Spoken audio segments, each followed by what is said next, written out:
can we do to improve our discovery skills? And I think of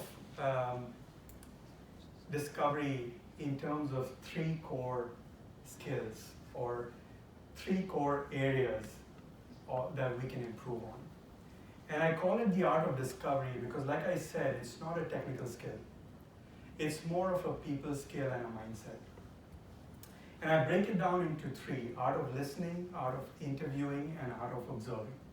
And these 3 combined make you a better conductor of discoveries. So let's start with art of listening. So why do I even bring up listening? We've been doing it for since we have been conscious.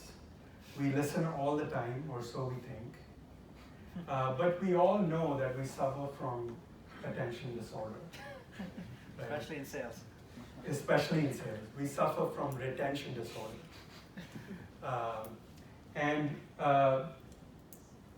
I love this book by Oscar Trimboli called Deep Listening. It's kind of yay big, very small, very thin, but it's packed with useful information. He talks about this rule called the 125 by 400 rule. And what it says is that while the speaker can speak at 125 words per minute, the listener can process 400 words per minute. And so there's a gap. So the speaker is speaking at a slower speed than you can process. And in that gap come distractions. Oh, I have to pick up my kid from school. Did I leave the gas on? I hope I don't forget Valentine's Day, right? It works the other way as well. So the speaker can speak in 125 words per minute, but they can articulate in their mind in 400 words per minute, which means that they're saying less than they're thinking. And so a lot of things remain unsaid, either willingly or unwillingly. So they are trying to cram the bandwidth of 400 words into 125 words, and they're going to leave out stuff. And as a listener, it's important because we want to know what is that. What are those words that this person has not told me consciously or unconsciously? So Oscar goes into 5 levels of listening. He talks about listening to yourself, listening to the content, listening to the context, listening to what's unsaid, and listening to the meaning. Listening to yourself is really about listening to the potential clutter in our own heads. All the things I just mentioned. Listening to the content is listening to the actual words that are coming out of the speaker. Listening to the context is understanding why they're saying what they're saying. Listening for the unsaid, it goes back to the 125 by 400 rule. What is it that this person is not telling me? What is in that gap?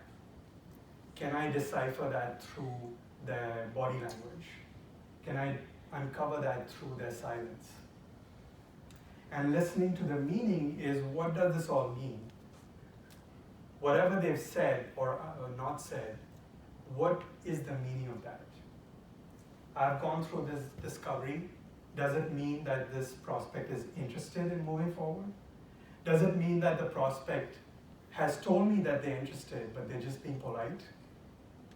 What does it mean? So those are the 5 levels.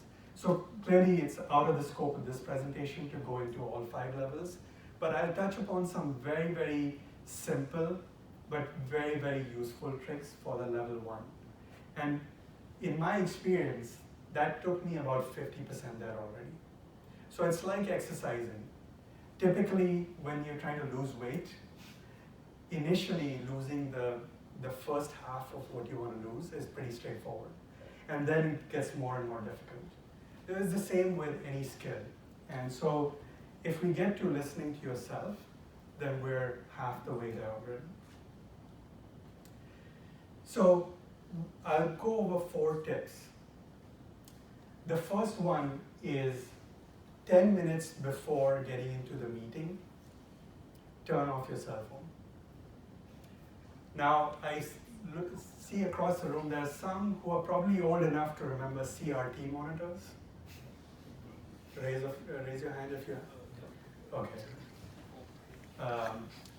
When you turn off the CRT monitor, it doesn't go dim all the way immediately. There's a glow. And when you turn off the cell phone, your brain is still glowing with the after effects of that cell phone. There's still a remaining pulse of signal or set of signals going through. And you need to give yourself those 10 minutes to be able to let the glow subside and be able to be present to that other person, be able to listen to them. The second tip, which is very simple but very, very effective, is jot down everything that is on your mind that is unrelated to that meeting. It's like shifting what's in the RAM to the hard drive. It's about clearing your RAM space. And it's very powerful and very effective. The third one, I was kind of surprised, but he said, this is actually the first tip he mentioned, which is drink a glass of water. But if you think about it, our brain is 75% water. And if you're dehydrated, then your brain is working on a suboptimal. So drinking a glass of water, don't drink a gallon because that might give rise to other problems during the meeting. But drinking a glass of water can make your brain be more present. And the last one is breathe. And if you come from an Eastern tradition, then you it's ingrained in you about the value of breathing consciously. If you've done yoga, you've experienced that. And I think modern neuroscience has kind of come around to accepting it. There are very simple tricks to do breathing exercises that don't require a lot of time or effort. And the one that I like doing about 5 minutes before any meeting is just to find my own spot physically. And it could be in the subway, it could be at the corner of the room. But I call it the 1, 2, 3 technique, which is take a deep breath, pause, and exhale using the same amount of time that you inhaled. And if you do it 5 or 6 times, something happens. Your brain kind of switches on and off. It's like the reset button. And again, if you do these 4 things, you're halfway there, which is a huge advantage that you have.